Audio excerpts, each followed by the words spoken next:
Imagine if the hero that was summoned to save the world preferred to have a peaceful life. But while he takes care of his small farm, the voluptuous demon queen takes over the world to the point of unifying every race under her. Without a way to fight against her, humans became her slaves and even started to be against the hero. All of that happening while the legendary one is enjoying his tranquil life. The problem is that the queen wants to defeat the hero to prove to everyone that she is the pinnacle of all beings. So she did all that she could to find the legendary hero. But what she found wasn't as easy to deal as she expected. But all of that starts by telling us that this is a world with all races you can imagine, from simple humans to legendary dragons, and everything in between. And at this moment, all races are at war with the Queen of Demons. However, even with the strength of all races against her, the demon army with the Queen is easily destroying everything. The beating was so intense that humans began to surrender, causing several rebellions. And it was with the unfolding of this war that Elizabeth, the strongest demon queen in all the history, assumed the position of ruler of the world and of all races. At that moment she sits on the throne. A priest speaks to her. Elizabeth, do not think that you have won. In the future, our hero will come and will completely defeat you. One of her minions comes and kicks him in the head, telling him to respect the queen. This minion of hers is a human who was trained to be the hero, the savior of the prophecy, but he betrayed all of humanity. He takes on a demonic form and moves towards the priest to kill him. But suddenly the queen tells him to stop and asks the priest, "What is this talk of a hero and a prophecy that ends in the queen's defeat? You filthy human, explain what this means. There are more than 1,000 worse ways than death to make you suffer." The priest explains that the prophecy tells that when a hero appears and removes the sword stuck in the ground, it will be the day when humanity will destroy the demon race and regain control of the earth. The sword is there in the central hall. If you want, go take a look. She goes there, stares at the sword, and thinks, so when the warrior pulls this out, I will die. Interesting. Let's see when that's going to happen.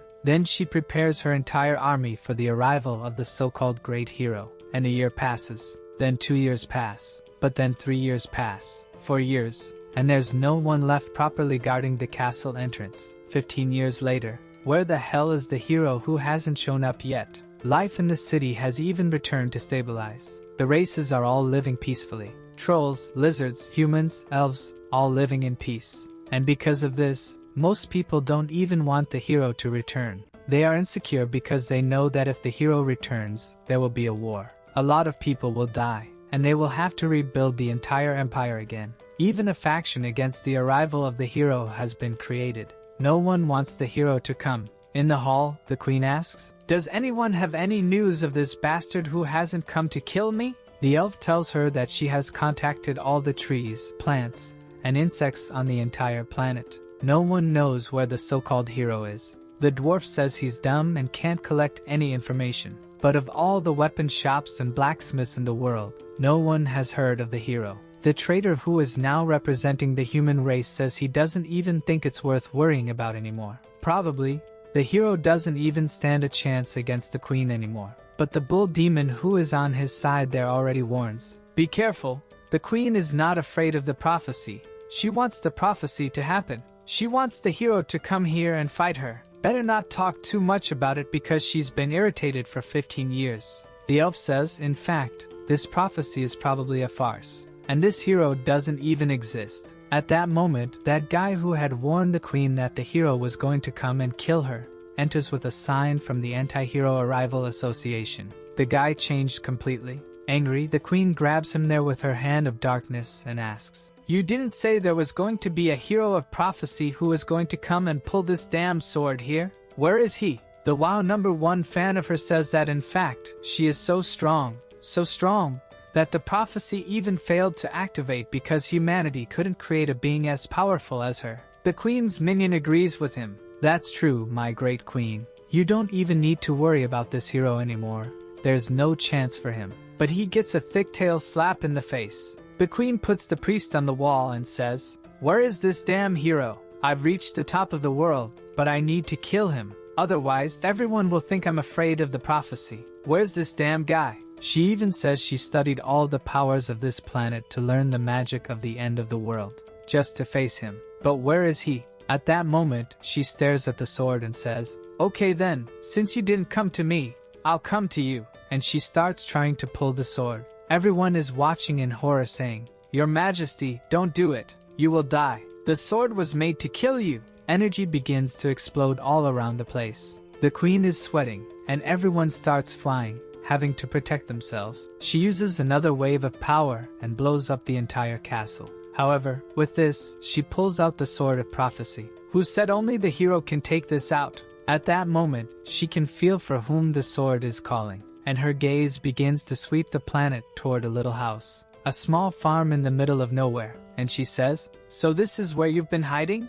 Then she uses a forced teleportation. Her subjects beg, "Please, Your Majesty, don't go. Allow me to serve by your side." Queen Elizabeth. We then see life in that little farmhouse. A boy is there peacefully with his straw hat, wiping the sweat from his face and saying, farming is so peaceful, and he really is the legendary hero. We see how his life was before being reincarnated. He was a guy who worked all day, and he hardly had any hobbies. He didn't play video games, didn't read anything. The only thing he liked to do was watch some farming TikToks on the way to work. And he always thought, "Man, if I could live a life like this, just farming and without worries, it would be so good." And then he was transported to this world. The beginner system taught him how to do basic survival things, like using some weapons, how to hunt, and he really liked it. This had always been the farmer's life he wanted, but then the system started warning him. "Congratulations, hero, you have completed the beginner stage.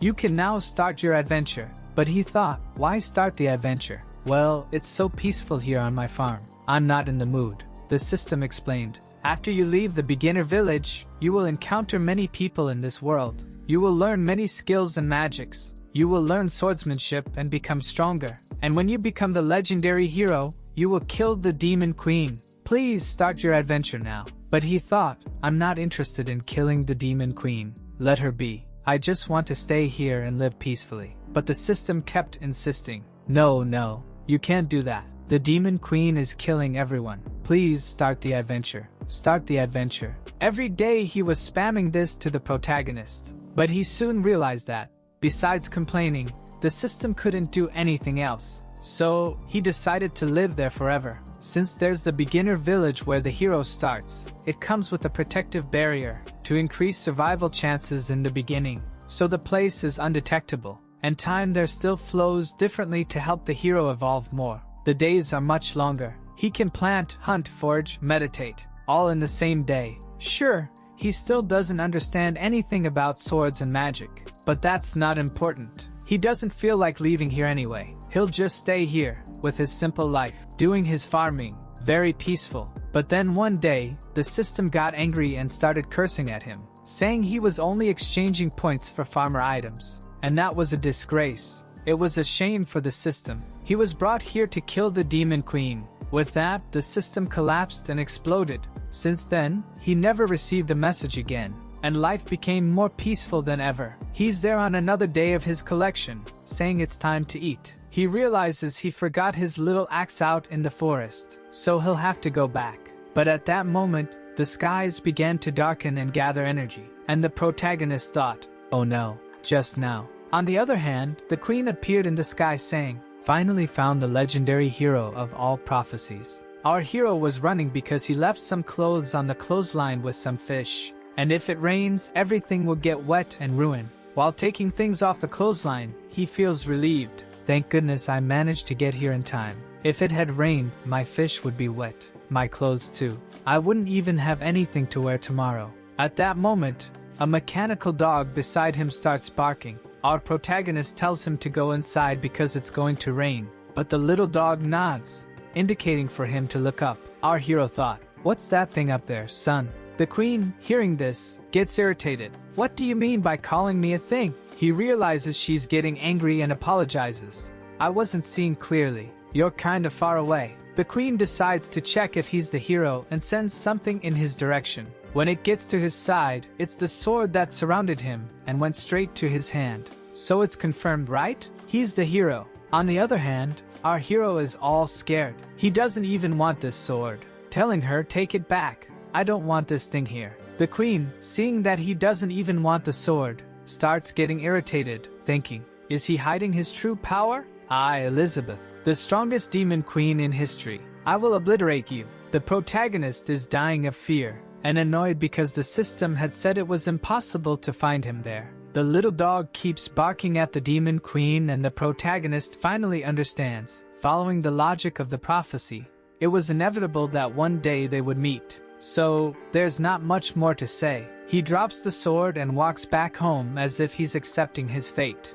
I'm going to die anyway, so I'll die peacefully in this house here at least. I've never practiced anything. I have no sword skills. I have no magic, so I'll lie down in this bed and be blown up. However, from the queen's perspective, she interpreted everything differently, as if he had told her that he didn't even need to defend the house, that only his little dog was more than enough, and that she should come at him with everything she has. Obviously, she didn't like that. This cursed hero is arrogant. She immediately sends a bunch of meteors towards the house. However, the little dog starts calculating her power. He prepares a barrage of missiles, shoots in her direction, and stops everything. Looking at that, the queen thinks, I didn't expect the great hero of legends to be so arrogant. Are you really going to rely on an advanced magical tool with consciousness? But in my presence, everything is inferior. The skies then turn purple and she prepares a devastating power, saying she's tired of playing games. However, the little dog once again does the calculations, conjures a black ball,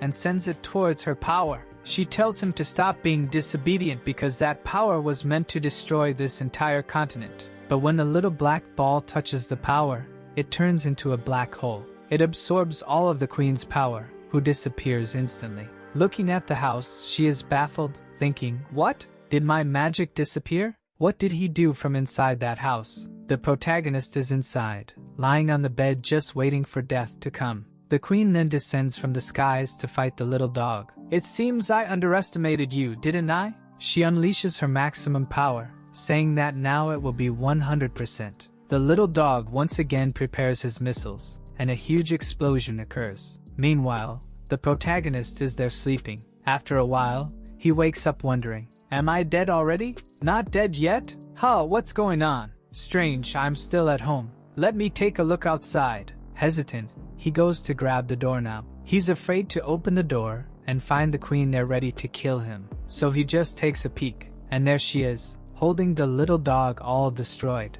Our protagonist calls out the dog's name, Wonkai, and the queen, in a mocking tone, says, oh, I'm sorry, but I had to completely destroy this magical tool of yours that you're so proud of. Our protagonist is scared, saying, can't we talk a little bit, queen? The queen replies, of course, right after I kill you. But inside, she's thinking how unbelievable the situation is. How did that magical tool make me use all my power? Is this the end of the queen? And then she faints there, falls flat on the ground. Our hero rushes to help her, asking if she's okay. And the deactivation of her armor begins, which was sustained by magic. Everything covering her starts to fade away. And our boy obviously has a nosebleed as usual. Sometime later, it's already night. She wakes up in bed handcuffed. As soon as she notices this, she thinks, damn, how did I, the legendary Queen Elizabeth, the strongest of all millennia, get defeated so pathetically? And the worst part, instead of taking the opportunity to kill me,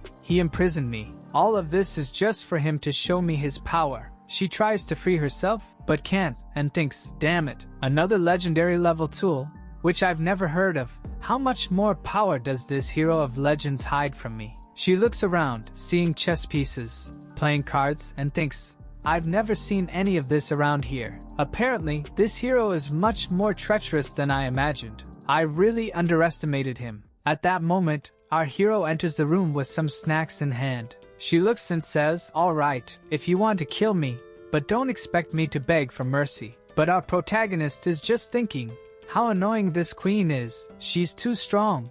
This is my only way to survive. So he tells her, can't we talk? These handcuffs I put on you, it was just a precaution, because I'm very afraid of you. You're formidable. The queen is a bit confused, thinking she's being underestimated. He says, I think we, had a misunderstanding. I'm going to take these handcuffs off you, so we can talk peacefully, okay? But from her perspective, she's interpreting what he said like this. Sorry if you hadn't realized from the beginning the difference between us. believing that you were strong enough to challenge the hero, okay? I'm going to release you here for you to realize that you can't do anything, and you're going to obey everything I say. Then she thinks, this bastard, how dare he threaten the demon queen? He then says, ready? I've already released you from the handcuffs to show you that I can't do anything against you. Got it? Let's talk. The queen is frustrated. Damn it, I underestimated him too much. As strong as I am, I also have to know when to surrender, but he will pay dearly for this arrogance in the future.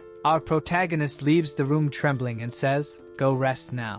Our hero breaks the fourth wall and says to us, you must be wondering, why didn't I kill the demon queen? But I've read in the books of this world, and it's extremely common for the demon queen to be revived immediately after dying. So if I kill her, she will come back. The only way to resolve this conflict here is by ending this conflict. There can no longer be a fight between the queen and the hero. As long as I'm not a threat to her, I'll be able to become her friend, and we'll live happily ever after. The crazy hero is laughing like the Joker. The queen is just thinking, damn, he's still laughing in my face. The prota grabs the little dog there and says, hey, buddy, you're all beat up, huh? The queen, seeing that situation, says, oh, so this is your most powerful magical tool? Our hero thinks, it's not exactly a magical tool. It was just a little invention I made when I was kind of bored. And he responds to her, yeah, you could say that. It was one of the last things I developed. The queen lets out a little smile, planning, perfect, now's the time. He was careless. By taking off my handcuffs, he allowed me to use my secret abyss magic and instantly recover. And now, without the protection of your robot, the balance of this fight is completely in my favor. It's time to kill you. Ready for the attack, she said. Sorry for breaking your things, great hero. But he replies, relax, it's okay. His memory card is still here. Behind him, she's thirsty. This is the perfect moment. I'm going to end the hero of legends now. At this point our hero says, luckily I have 6 more of this little body of his prepared. So you don't need to worry about that, queen. The poor girl is speechless. He already puts the memory card in and the little dog turns on, all happy jumping. Le Ping, our hero still says to her, I even like having company, but sometimes they're too messy, so I just leave one activated. In her view, all of this was a plan for her to be embarrassed. Seeing his distorted smile, she already falls on the bed, not understanding anything. There's no way, it's impossible. Suddenly she smells something and says, what's that smell? Li Ping says, I saw you passed out, so I prepared a little meal here to warm you up, and it's ready. All made with the farmer ingredients he grew. But after being a farmer, therefore, his level of cultivation is the maximum. The queen looks at the food and says, why did you bother with this? Only the weak need to eat. I have transcended. I don't need these things. But she smells the food and ends up feeling like eating. Our hero says, I myself cultivated all these vegetables and grains. Please try it. In his head, he just wants to resolve the conflict with food. She's still hesitant, but decides to try it, speechless. The protagonist is thinking, even though he has practiced cooking for so many years, would what he cooks be able to please someone of the queen demon's royalty status? She takes some more, and bites, takes another, and already thinks, with each bite, the meat juices explode in my mouth like fireworks, not to mention that the flavor is so natural, and it still contains a very high amount of magical energy. Who would have thought that there are delicacies in this world that would please even the demon queen? I can't do anything but swallow every last bite of his meat. At that moment, she feels something exploding inside her, and complains to him that it's too spicy. What did you do with this food? Li Ping is scared, saying that the only thing he did was put a little chili, which is something he likes. Can't the demon queen handle spicy food? The queen is suffering and thinking, it was obvious, as if this hero was going to be so nice. He's only trapping me to use me for experiments. He brings her a soup, saying it will help reduce the burning. She stares and thinks, he gave me the poison and now he's giving me the antidote. Really, I'm playing in the palms of this hero. It's such an uncomfortable feeling, though. Suddenly she transcends and goes to heaven with the protagonist's meat in her mouth. The taste is so comfortable, so peaceful. The war between the demon queen and the hero, none of that matters to me anymore. I'm going to forget everything and live quietly, because I finally discovered how insignificant I am. The food has such a high magical concentration that it even evolves her. getting stronger, she gets confused. She looks at him and says, "Stop pretending. What do you want from me?" Li Ping, feeling awkward, says, "What do you think? I just wanted to do some research to see if the demon queen and the hero could live together." But she interprets it differently. "In this world, you are the only one qualified to be my research slave, since I am the hero. So come here, I will help you get stronger, to see if one day you can beat me." Our protagonist asks, "Do you agree with this? I'll keep making delicious food to serve you." While the queen is losing her mind, saying that a knight may die, but not passing so much shame, especially her, demon queen. She is sure that the protagonist's plan is to make her stronger, to see if she has any chance of facing him. Thinking about it, she turns there, goes to the bed, stands up, and announces, "I agree with you. But there are two conditions. First, I am not doing this because I am afraid of you, but because I want to reach the pinnacle and be the strongest in the world." Li Ping is confused. The demon queen, does she not know she can kill me? She continues, "Second, as long as I am here, don't think I will bow my head. I will never submit to you. My dignity as the great queen must never be violated. If that happens, even if I have to sacrifice everything, I will destroy you." Our hero is all embarrassed and says, "Understood. Understood. Okay, let's be friends. Let's stay close to each other." She gives him a stare and says, "It's okay if you want to do research. Feel free. And another thing, if there's anything tasty, give me some." And our hero agrees. A year has passed, and our protagonist is using the legendary prophecy sword to chop wood, while he thinks things have kind of complicated, because after the queen forced her way into the house, he lost the camouflage that hid the house from the whole world. And the monsters that keep passing by there don't seem easy to deal with. But obviously, when they sense the queen's presence in the house, they don't dare to attack. The problem is that he imagines as soon as the queen leaves, he'll probably lose his house. From inside, the queen is screaming angrily, asking why lunch isn't ready yet. In our protagonist's head, he can't let her escape, he needs her protection. Meanwhile, in the living room, the naughty queen is watching some high-quality content. And besides, after eating so much this whole year, she got chubby. She says, "I'm tired of watching these same recordings.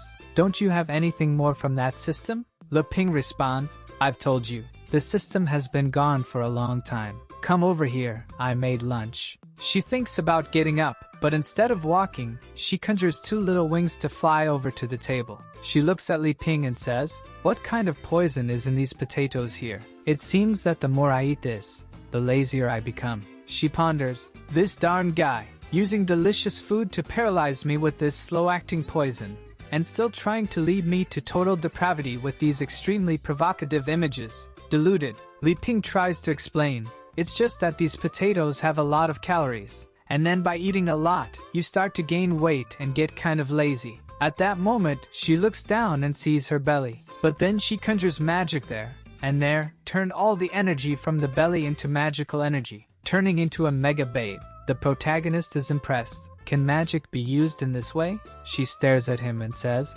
"Haha, another of your tricks didn't work. Are you disappointed?" Li Ping tells her, "Yes, I am very disappointed. Now let's eat already." She looks at the table. He says, "Wow, today's food is perfect. I won't hold back," and starts eating. Li Ping lets some words in the air. "As much as she eats a lot, I always manage to go and make more food, right? And besides, I'll have to get used to it anyway, since we're going to live like this for a long time." Her interpretation, of course, is completely different. "You're still very weak. I'll have to fatten you up a lot before I kill you." So he gets up and says, "I'll get you a dessert." She, on the other hand, can't stand it anymore, thinking, "The jerk keeps treating me like a pig, feeding me with these magical foods. I've evolved more than 10 times just this year. It's not possible that now I don't have enough power to challenge him. It's time for the great decisive battle." But right at that moment, our hero already gets the little pudding and says, "Here, your favorite here, look."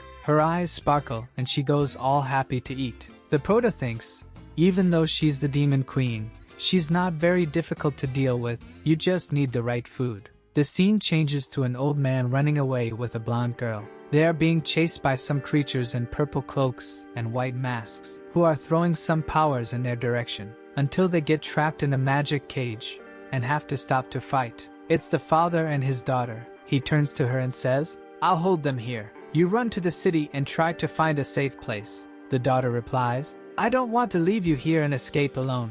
But the father retorts, I promise your mother I would protect you until the end. The creatures are already conjuring a massive magic to attack them. The father then says it's time to use the strongest power of all, and sends a slash of white light that cuts the enemy who is conjuring the magic in half. But the guy seems to be made of slime and already reassembles. The daughter tries to shoot an arrow, but her attacks just go through the monsters. The father warns, there's no way you can help with your arrows. Just run to the city and flee. The monster comes to punch her, but the father manages to defend. But unfortunately he is thrown far away, hits his back on the rock, and is already all bloody. Almost dying, he says, don't come help me, just run away. Then the creatures begin to gather, and transform into a giant monster. The daughter says to the monster, please, I'll go with you. Just let my father go alive. But at that moment she feels she's about to die. But suddenly what seems to be a gigantic mammoth appears, crushing the creature.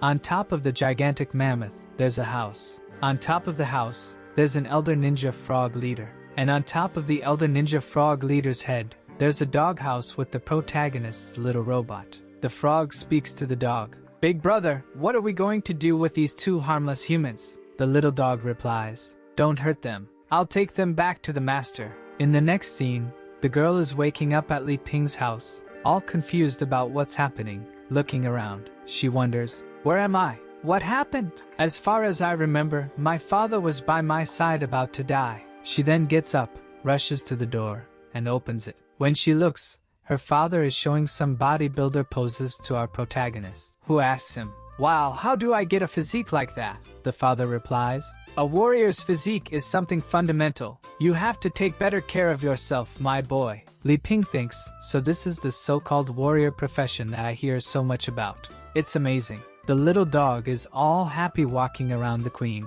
who, annoyed, kicks him and says, who told you to bring these two here to my house? Stupid dog. The little dog gets all sad and starts crying, and our protagonist keeps squeezing the guy's muscles, saying, wow, you're so resilient. The father says, okay then, if the great Li Ping doesn't mind, I won't hide it either. He then bursts out of his clothes, and our hero just admires, while the daughter is thinking, Dad, what are you doing there? Oops, then she notices the presence of her daughter, and our guy tries to explain the situation. But the demon queen already goes to her and says, there, now that you're awake, Scram, I'm warning you, I got here first. Li Ping, trying to calm the situation, says, relax, let's go inside. He then serves some tea and says, sorry for not having anything to offer you too. It's a rural place and I do everything myself, so it's all very simple. The boy looking asks, Dad, is this the miraculous potion you talked about that cured you instantly? Our protagonist is embarrassed. I think calling this a miraculous potion is a bit exaggerated. It's just a little boiled water with some herbs. The queen is furious on the side. Damn it, why did this dog bring these two weak humans here? Is Li Ping not satisfied with just me? Am I not enough in this house? The father begins to explain the situation, saying that he was completely unconscious and vaguely remembers. But he remembers the dog bringing him, and then when he took a sip of the drink, he transcended instantly and was completely healed, becoming stronger than ever, and says, daughter, if it weren't for the great Li Ping, I could never see you again. She looks at the tea and thinks, wow, but this here is so precious. Can we really drink this? Our hero says, you adventurers are so humble, but relax. You can drink it, no problem. They thank him and start drinking. Instantly, both transcend, going through a myriad of events, ending up in the cornfield, crying on the ground, birds flying around, a circle with an alien ship passing by. Both are confused, and the father instantly goes from a 3-star archmage to 4 stars, and the girl goes from a 1-star mage to a 1-star archmage. The father turns to his daughter and says, girl, our level has advanced instantly, and she replies, indeed. I even feel that the elven blood, from my mother's lineage, was awakened by this drink. New ears grew on my head. I really checked and she didn't have elf ears before. The two are dismayed to realize how much stronger Li Ping is. For them, that is an unattainable power. They even get demotivated. The protagonist looks and says, relax, I'll serve another glass for you. The father crying says, it's okay, Mr. Li Ping, it's enough. The father is thinking, Mr. Li Ping is a heaven-sent person. I can't cause any more trouble for him. Our hero says, alright, thinking, I wanted to serve some different drinks and food, but unfortunately, Elizabeth took and hid everything. And if I take it to serve them, she'll kill everyone. And she's right there saying, everything here is mine. Don't even think about taking anything else. Our hero lets out a sigh saying, yeah, really, we don't have anything else to serve. I'm sorry you were attacked, right? What happened? The father explains that they were attacked because of the elven lineage in the daughter's body. Her mother was a great saint elf. However, her husband was of the human race. And for elves, it is forbidden to marry any other race. So the protagonist asks, oh, so the elves are hunting you down? The queen interrupts saying, stop lying. The demon queen banned interracial marriage long ago when she conquered the world. The father said it's a long story, but since her mother had to return to the elven place, he had to hide his daughter all this time. Li Ping then asks, but even so, do they know where you are? How do they find you? The father explains that actually the mother was a sacrifice, and since she returned to the elven tribe, they are no longer being hunted. But now it's the Black Guild of the Demon Kingdom that's after them. Li Ping looks to the side thinking, demons? The Black Guild? Could it be you? She gets angry and points her finger at him, who apologizes. She sits down and tells him to explain where this Black Guild of Demons is wanting to capture elves from. The father explains that apparently, this Black Guild is conducting experiments on living bodies to try to bring the Demon Queen back from the dead, and elves are necessary materials. They are trying so hard that even the daughter, who is not of pure lineage, is being hunted. Li Ping looks, thinking, I guess that has something to do with you, doesn't it? The queen grabs him and starts shaking him, telling him not to even think about it. Then she says it doesn't make sense for her to have been here for a whole year and for him to have always seen her, so she couldn't have left. The father and daughter are confused.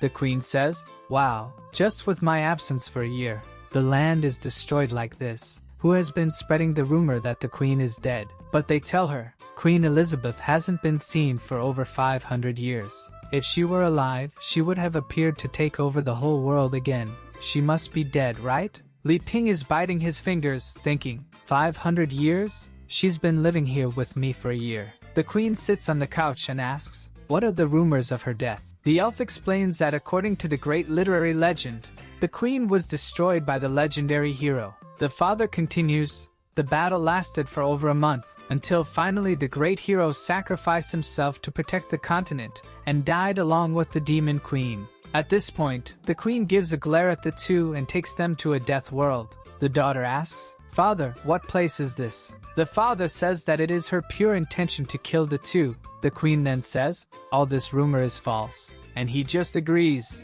Li Ping said it must also be a false rumor, because he is the legendary hero. At least that's what the system said. Father and daughter then are left without understanding anything. Li Ping explains, and this one here, which you're all talking about, is Queen Elizabeth. The two start exploding with excess information. Their brains can't reason with all this. From the queen's point of view, the interpretation is different. Look at this fool here. I've dominated her for so long, she doesn't even know what to do, laughs in her face. With that, she hits the table angrily, saying she's not going to stay here entertaining them. Thinking, damn Li Ping, you stinker. It seems like you only saved them to humiliate me in front of them. This time you went too far. She slams the door and leaves. The father then asks Li Ping, what are your plans for the future? What are you going to do with us? Our hero says he needs to calm down because even he doesn't know what to do. After Elizabeth broke the barrier, the synchronization of time inside and outside became completely messed up. Night falls, and the daughter is talking to her father. Wow, I didn't expect your story to be like this. Apparently, the great demon queen fell in love with the legendary hero and gave up the whole world just to hide with him. Just like you did with Mom. The father replies, stop talking nonsense. We can't even compare to them. And another thing, at this moment Li Ping must be considering whether he kills us or not. The daughter said, but if he were going to kill us, he wouldn't have saved us. Why did he save us to kill us? But the father says, did you not drink that tea? Did you not realize how distant they are? Just by seeing his power, you should know that for them we are no more than ants. Whether we stay alive or not, none of that matters to them. It all depends on how they're feeling at the time. At this point, the protagonist enters the room and says, so it seems like you two haven't slept yet? What are you talking about? The elf gets scared. If you haven't slept yet, how about we play some cards? The father plays some cards. The three are then sitting around a candle. Li Ping asks, "Did you understand everything?" The father basically said that while the elf girl is thinking. It's like my father said, this here is Li Ping's test to decide if he's going to kill us or not. Our hero then says, "So now I'll start dealing the cards." The father swallows hard and says, "Mr. Li Ping, could I ask you what the name of this game is?" The elf girl is terrified because there's an aura emanating from the deck. Our protagonist thinks, "I can't say we're going to play landlord. The people in this world won't even understand those words." "I know," then he says, "the name of this game here is Dragon Battle." Surprised, they say, "Dragon Battle?" Elizabeth, who is nearby disguised, also gets confused. "Dragon Battle? What does he want to do with them?" Li Ping explains, "You two brave heroes have to join forces to defeat the dragon. We'll decide who the dragon is and who the heroes are based on the cards we draw." The father and daughter stare at each other, both thinking, this is definitely a test. Nasrum then says, "I'll start dealing the cards now. Remember, choose very carefully." Li Ping pulls his hand. "I'll take a look at my cards first." The father looks at his son and says, "We can't hesitate now. Draw your cards." "Alright." There's already a weird mana coming out of the deck. She then draws a card and the two are taken to another dimension. The poor girl is staggering, leaning on the ground thinking, this isn't good. Just by drawing a card, my mana was completely drained. I'm powerless. She looks at her father and says, "I'm sorry." And he replies, "It's okay, my daughter, leave the rest to me." Li Ping asks, "Do you want to be a dragon?" He stares at his hand thinking, even though I don't have many big cards, it's still a pretty good hand. Not to mention there's a king. This isn't bad at all. It can win. The father and daughter say they have no intention of being the dragon. Li Ping, on the other hand, is having fun. "If I can get another 4 and an ace, I'll have a winning hand." He asks again, "Are you sure you don't want to?" They reply that they don't. Li Ping says, "Since that's the case, I won't be polite." And he puts his hand on the deck and draws 2. Then he throws an 8, a 10, and a queen. He is dissatisfied with the cards he drew and looks disappointed. The father thinks, "What happened? We didn't do anything? Is Mr. Li Ping dissatisfied with our performance?" Nosa then says, "I'll start with an 8. It's your turn, Uncle Beerus." Uncle is already sweating cold. "If we can pass this test, he'll spare us. I can't give up, but I'm feeling, every time I play a card, it costs me a few years of my life. My life force is being drained." Trembling, he says, "I play a jack." The daughter says, "Father!" But he interrupts, saying, "It's okay, leave it to me." She then says she'll pass. Li Ping thinks about their strategy. Besides the royal flush, they can make a sequence from 7 to the queen. Only the 10 and the jack are left. Should I break with the pair? If I do, they'll play a 2. Thinking of various strategies, but unable to come to a good conclusion, he says he'll pass too. The father asks, "Are you really not going to play?" Li Ping says no. The father is confused, thinking, "This Li Ping, he's making me play these cards to consume all my life. Since that's the case, I need to get rid of all this as quickly as possible." He then plays 2 queens, 3 sixs, 3 sevens, according to the rules. This combination of cards is called Flying Dragon. I don't know what's going on, but it seems like all the life energy from his leg was drained. The price for this was a leg. The bigger the cards, the higher the price to be paid. A flying dragon appears between them and both are confused. "What is this?" The creature then uses a power and hits Li Ping on the head. Elizabeth watching everything. The father is afraid, thinking he made a wrong card combination. "I just offended the legendary hero." But our hero is very calm and says, "Well played." The father says, "It's your turn now, Mr. Li Ping." However, our hero responds, "I'll just pass. You can go again." The father says, "Alright," and plays a 3, his fingers and leg already starting to feel lifeless. The elf daughter says she'll pass too.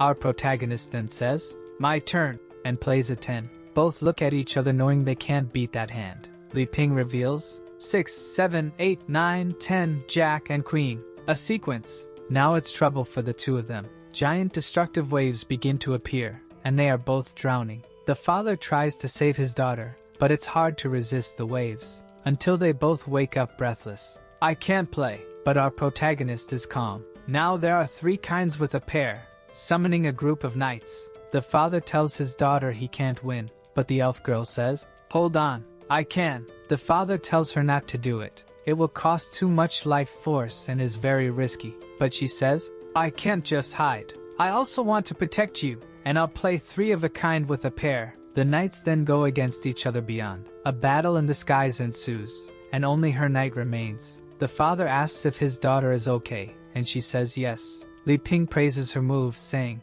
you really have to protect your allies even if you have to sacrifice your own cards. The most important thing is that determination. Our protagonist thinks, I didn't expect them to learn how to play cards so quickly. The father looks at his dwindling hand. Determination? At that moment Li Ping says, now it's too late. The father and daughter are scared. Mr. Li Ping? Elizabeth thinks things are getting bad. This aura is frightening. Our protagonist then plays two jokers. The dimension begins to shatter, and a killer clown appears above. Elizabeth seems to recognize what he summoned, saying it's a 3-star demon, the Clown King. He was about to attack the other two, making a heart. But then he notices Elizabeth and says, what are you looking at, huh? Turning the heart into a knife. You better be careful, or I'll kill you. Elizabeth tries to defend herself. Who do you think I am to belittle? But she's angry.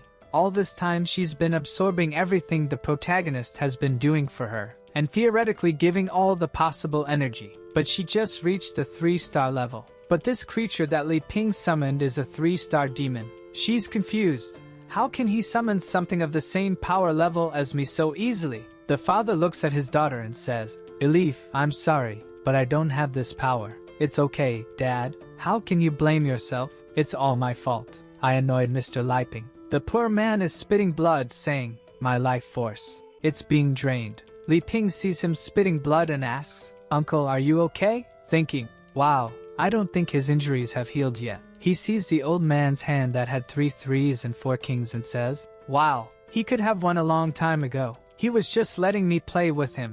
Man, I was so naive thinking I was good. It seems like I just disrupted his rest. With that, he says it's alright and takes all the cards. The dimension dissolves along with the demon, and he stands up saying, sorry for causing trouble. The father and daughter can't understand the legendary hero, but they are relieved to see they are still alive. Elizabeth is angry, thinking, ugh, that ridiculous Li Ping. He pretended to want to play cards with those two just to take advantage of this opportunity and hit me with that clown. The next day, in the morning, the two are leaving, and Li Ping says, Uncle Base, do you really not want to stay a few more days? The fruits I planted are almost ripe. He bows, we can't disturb you two anymore. Mr. Li Ping has already been very charitable and gracious. We will never forget. Our hero is a little embarrassed and says, it wasn't that serious. The father says, don't worry. After we leave, we won't tell anyone about what happened here. The elf girl with presents in her hand asks, Mr. Li Ping, do you still want to give us something so precious?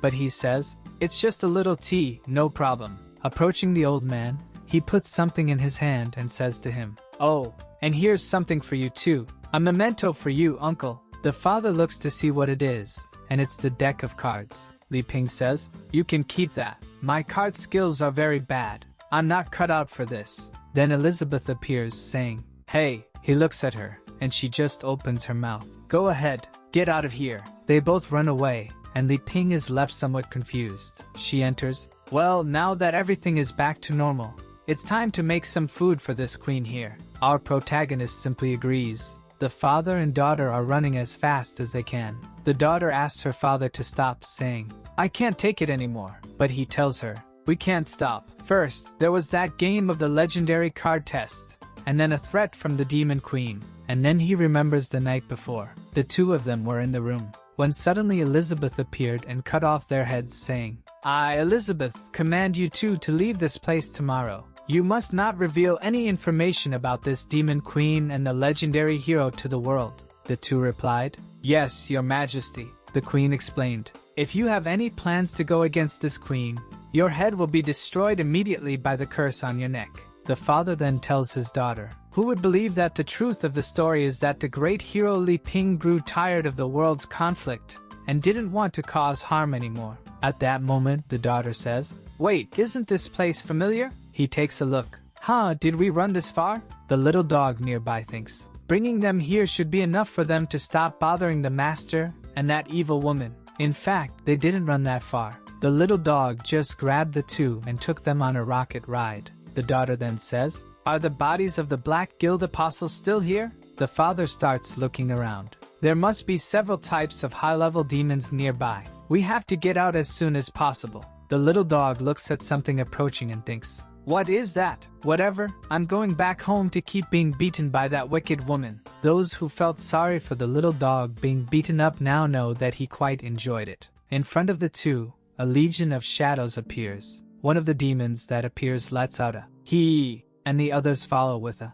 "Gugu." The father says, "I recognize that one. He's the great apostle, and he's a 2-star spiritual demon. Besides, there are several 4-star and 3-star spiritual demons, while the father and daughter are just 2 great mages of 1 star. She grabs his arm and says, "Dad, the difference in strength is too great. Leave me, you can escape." But the father is now motivated. "I know, the difference in our strength is really huge. But after seeing the realm of those two, these apostles here are nothing. Your father used to be called the Iron Heart of the Heroes." He points the deck in their direction. "Daughter, the demon is scared." The father says, "Since your mother returned to the elven tribe, your father has been taking care of you and being cautious. But I was wrong. Escaping won't solve the problem. If we can solve this, I'll take you back to the tribe and go after your mother." He activates a quad invocation. Descendant of the god of the 4-card arrow. An elf appears in the invocation. It's literally her mother. The mother grabs a giant bow and arrow and sends it towards the creatures.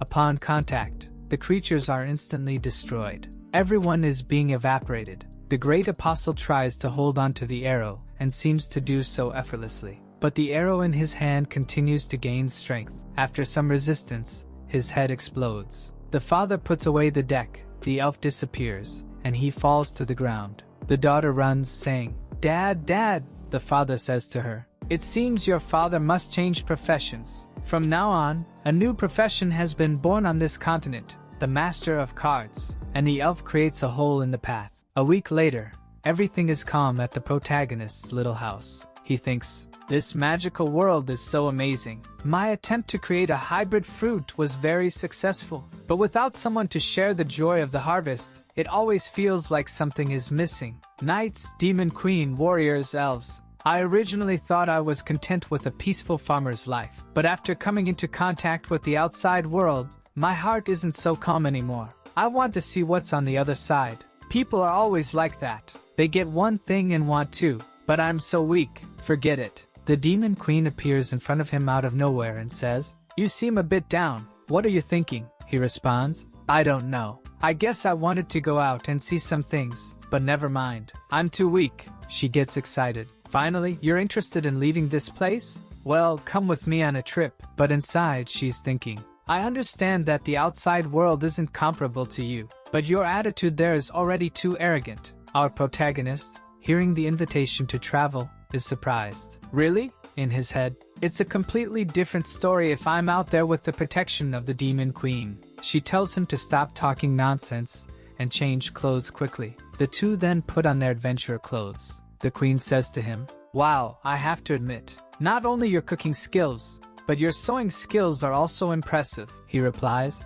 "Of course, those are my specialties." Meanwhile, the little dog is barking there, wagging his tail. She snaps her fingers, creates a teleportation and says, "Well, let's go. We'll reach the nearest city." Li Ping is impressed. "Wow, what a convenient ability." The two then start heading towards the portal, but he says, "Wait a minute, Elizabeth. I have some questions. After we go. First, you're not going to leave me alone, right? Second, will you control your emotions? Third, can you be discreet?" However, her interpretation, as always, was completely different. First, don't go without my permission. Second, you better control yourself. Third, don't use magic, or you'll ruin my adventurous fun. She just agrees, saying, "I got it." But Li Ping says, "Lastly, after seeing the outside world, will you come back with me?" In his head, he's afraid that if he goes out with her and she doesn't come back, he'll be attacked without the barrier. She only agrees with this, thinking, "Before defeating that evil hero, the outside world meant nothing to me." Li Ping says, "Really? You'll come back?" She then says, "I'll come back, but you'll have to agree to a condition." Li Ping asks, "What?" The queen tells him, "When we return, I want you to make me a super luxurious fruit pudding." Li Ping is a bit confused. A pudding? She says yes. Any problem? He says no, and they leave. The two leave, and the protagonist's little dog stays there. They enter the portal and appear in the city of Bolster. Several nice creatures. Our protagonist is impressed. Wow, this place is amazing. It's like I've entered another world. Look over there, Elizabeth. There's even an equipment shop. And wow, look at this. They're selling ingredients. But this doesn't seem to be just pork. He starts going to all the stalls happily. However, Elizabeth is thinking, 500 years have passed here, but it seems that the changes weren't that significant. Our protagonist looking around thinks, this doesn't seem chaotic at all compared to how the old man described. She's feeling proud. This is because I established a very strong foundation here during my reign. In the original world, various forces were in conflict, and the situation was chaotic.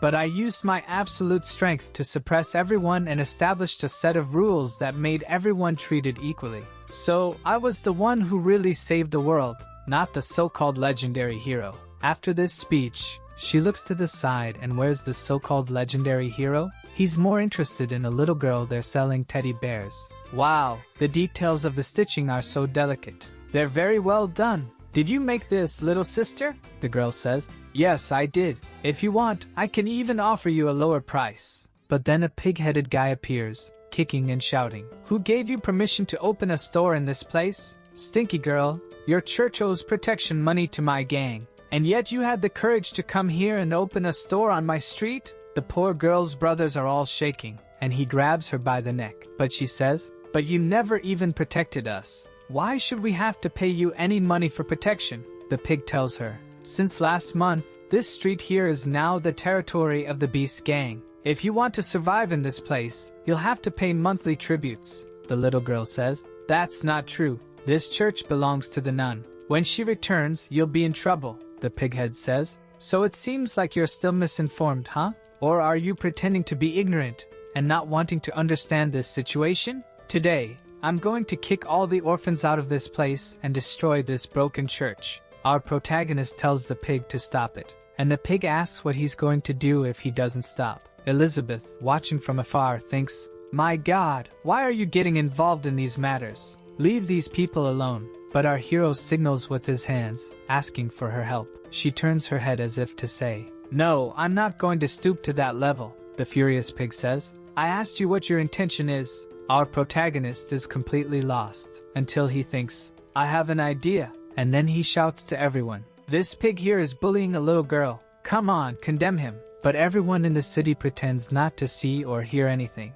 The pig, laughing at him, says, did you really think anyone would be against me? My God, buddy, this is Beast Street. Judging by your clothes, you must be a foreigner from the south, right? That woman next to you isn't half bad. Our protagonist tells him to calm down. Let's talk.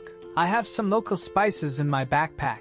I can share them with you. But the pig says enough with the stalling and tells one of his henchmen, beat this guy and take that woman to the gang. But that was the biggest mistake he could have made. Elizabeth asks, do you really think you're qualified to capture me? You've stepped on a tiger's tail. The skies begin to darken, and the pig is confused. Why did the skies change? What's happening? Li Ping tells her to stop. Don't do this. You'll destroy the entire city. He's waving his hands there. Please calm down. At most, just give them a little scare. There's no need to fight. They're ordinary people, you know, Elizabeth says. I'll spare him because of you. Seeing everyone's magical power there, you can see that Elizabeth's is much greater. And the little girl with glasses can see that. Suddenly, it starts to rain, and the pig is scared. He stares at our duo saying, you too, are you going to try to protect the church and these orphans? Our protagonist just wants to fix things. How about this? Tell me, how much is the protection money?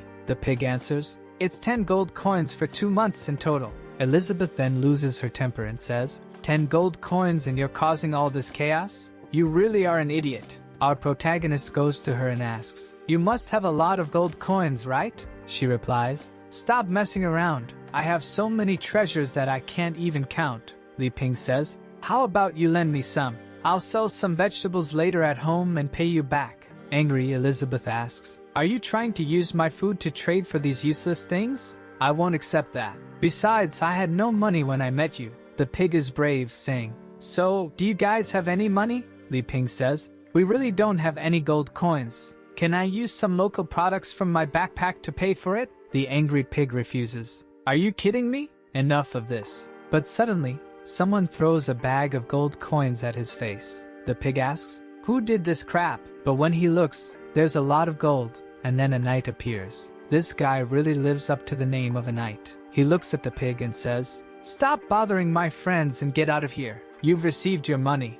the pig says. So now the knight in shining armor is coming, huh? Okay, I'll let this one slide. I'm going, but you won't be so lucky next month. The little girl then thanks everyone there. Our protagonist thanks him, saying, I brought some fruits. You can have them if you don't mind. The knight suddenly says, I wanted you to be my partner in something. Staring at Elizabeth, the little girl is there confused. Partner? What can I help you with? Elizabeth crosses her arms and says, I'm not interested. Let's go, Le Ping. But our hero tells her that they can't do that. He just helped us. Let's at least see what he has to say, right? The girl then says goodbye to the other orphans, saying she'll be back soon. They are about to enter a bar. I don't know how he's going to sit in the chairs with his horse's body. The knight tells them not to pay attention to anyone. Elizabeth angrily says, it's all your fault, Le Ping. You insisted on bringing me to this terrible place, and I'm wasting my time. Our hero ignores her. The knight then says,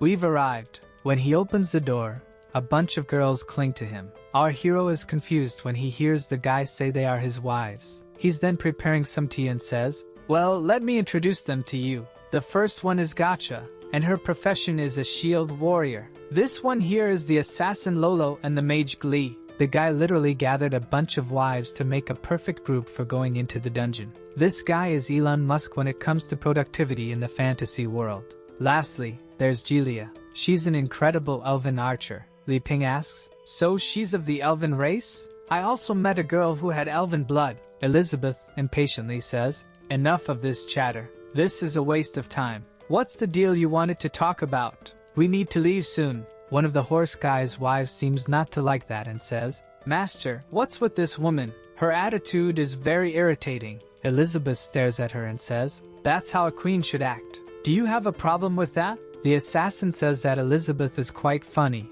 even calling herself a queen. Master, is this girl's brain functioning? Look at the shape of her ear. She probably has a mediocre lineage with a little elven blood. What is she doing in front of me? I personally advise this woman to be quieter, Elizabeth says. If you really want to bring destruction to this place, don't blame me. The little one runs ahead and says, calm down. Let's just have some pudding. Phew, I'm glad I made some. He then explains, we came from a distant place, from a tribe with no name, just to travel here. She is the princess of this place. Her name is Elizabeth, and I am her servant, Li Ping. The wives continue to criticize. No wonder you act so weird. Apparently you're the princess of a place that has never even seen the world. Your name is Elizabeth? You must be from a terrible place that worships that demon queen, right? Our hero asks them to stop. Let's take it easy. She's still adapting to cultural differences. The knight then says, well, let's talk business. I want to invite you three to join a treasure hunt in a dungeon.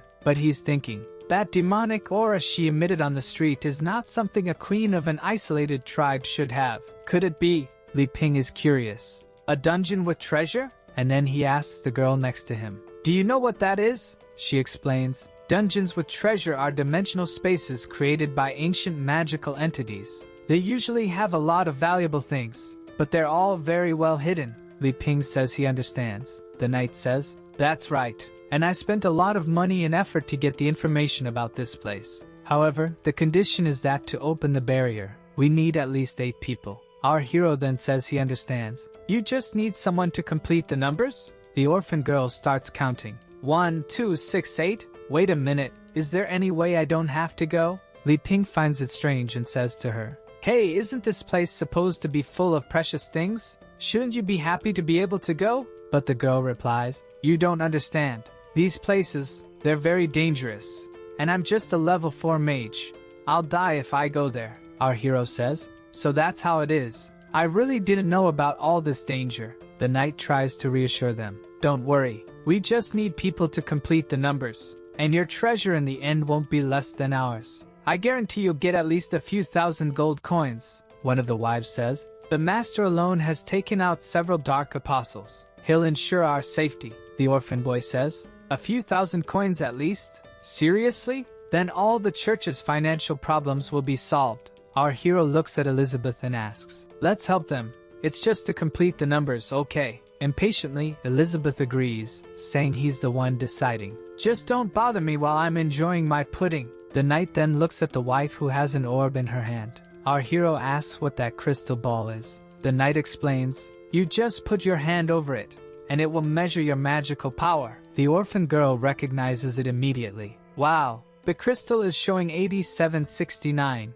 That's at the level of a demonic spirit, the knight tells them. So, my magic level is already at 4 stars. My wives are also all great mages, 4 or 5 stars. Since we're forming a team, it would be good for us to cooperate well and get to know each other better. The orphan girl then places her hand on the orb, and it shows 300. One of the wives says, 300? I had a higher value when I changed professions for the first time. The girl apologizes, saying her level doesn't go up. Our hero says, I want to try too. He thinks to himself, well, I never learned magic during all these years, but I'm the so-called legendary hero. My potential shouldn't be that low. He puts his hand on the crystal, concentrates, and it shows 0. The knight is even confused. 0? Even for a pure martial artist, it shouldn't be like this. Our protagonist hits himself in the face. Oh, what was I expecting? I've been farming all this time. Obviously, I wouldn't have any magic. He sits down and says,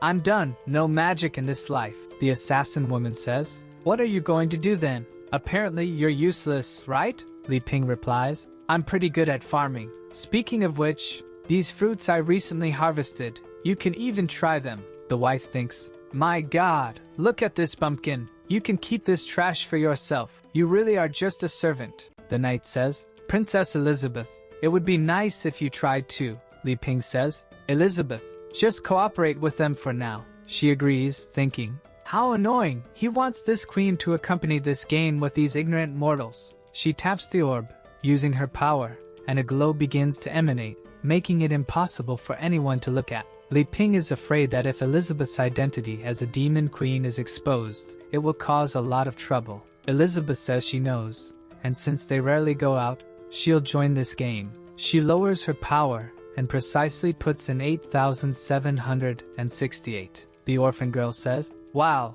it's identical to the knight's power. She's also at the level of a demonic spirit. The wives think it's impossible. How is this woman at this level? Li Ping sighs. Phew, thank goodness. The knight tells her, wow, amazing, you really were the princess of a kingdom. With your entry into our group, the chances of getting the treasure will increase a lot. The orphan asks, how are we going to get to this place? The knight looks at one of the wives, and she uses something. With that, she activates a teleportation scroll and opens a portal above everyone. In the next moment, everyone arrives at the dungeon. Li Ping is excited, happy. Wow, I even got a little dizzy with this. The orphan feels some strange aura in that place. Elizabeth, on the other hand, has just arrived but seems bored. The knight then says, let's not waste time. Let's go straight to the treasure room. Elizabeth suddenly says, you know what? I'm not feeling it. Let's go home, Li Ping. One of the wives gets irritated with this and says, you weird woman,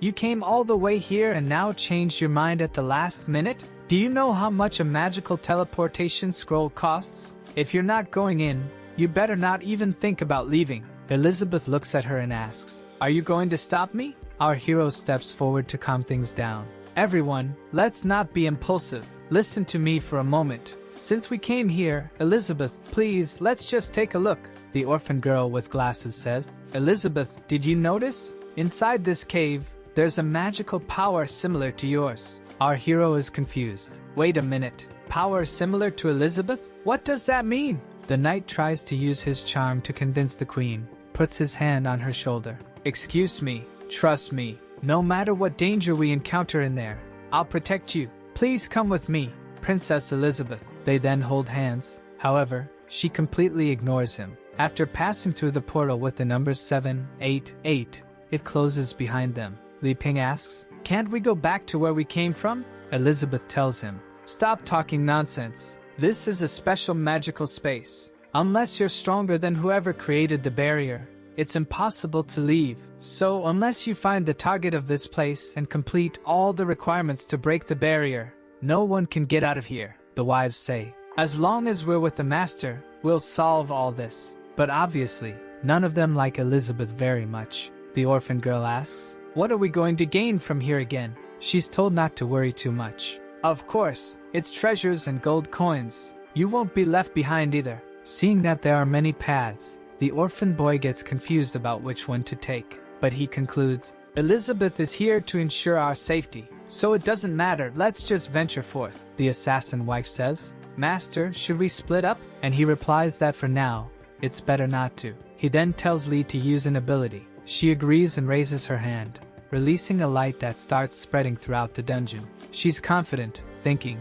learn how to find the best path quickly. But Elizabeth finds it ignorant and continues to spread power until she collapses from exhaustion. The knight then asks, what's the structure of this maze? But she replies, Master, this maze seems to have no end. I've extended my magic to the maximum and still haven't found any edges. No end. I don't know where this ends. Everyone thinks it's impossible. Her magic extension goes up to 3 kilometers. The elf says, what if I use my spiritual divination? It's not great because the accuracy is 34%.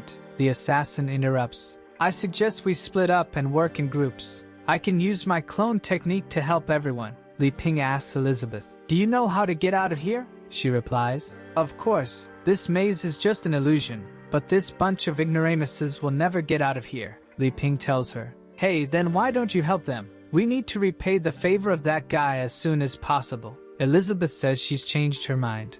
She doesn't want to help anymore and just wants to see everyone die. Suddenly, the orphan girl with glasses points her finger. If we go through the 3rd cave, we'll reach our destination. Elizabeth looks at her strangely. Our hero asks, how do you know? The girl replies that it was just a guess. I just felt that there's a special magic coming from that direction. The mage wife gets angry and retorts, stop talking nonsense. I didn't sense any magic from there that you're talking about. A weakling like you shouldn't be making these random comments. The meek girl apologizes. The wife then says, even though I haven't explored everything, I'm sure the last passage is the one with the fewest monsters. Let's go that way. The knight asks everyone, what do you think? The assassin says she prefers to still split into smaller groups. And the other one says, I prefer that we listen to Glee. Even if we go to the wrong place, at least we'll stay together. The machine then asks the knight, please master, trust me. The knight then says, we'll stick together and go to the last cave. At this point, the orphan girl says, no, you can go anywhere but the last cave. She then summons her rabbit puppet and sends it in that direction. As soon as it reaches the mouth of the cave, it closes with its teeth and crushes the puppet. Our hero is curious. What was that? Ah, Elizabeth says, it's just a parasite beast. We usually find this inside giant monsters. The assassin stares at the mage and asks, didn't you say there would be fewer monsters there? The people in the knight's group are all confused and lost. Elizabeth then says, let them suffer alone. Let's go. Li Ping tells her, it would be better if you could lead the way then. She just starts walking. The girl with glasses says she's not sure if that's really the right way. The assassin looks at the knight and says, Master, should I use a clone to follow them and gather information? The knight replies, she just saw the horror of that killer worm. She wouldn't be able to make such a choice calmly without being confident. It seems Elizabeth's background isn't as simple as it seems. We'll follow them. And with that, everyone enters the same cave. And inside, there seems to be a lizard with a golden eye. And it's looking right at you. Leaving a like on this video. Brother, ring the bell so you don't lose the next part. For now, anything that goes above 15k views will get a second part. So help the algorithm with a juicy like. See you in the next one, my brothers.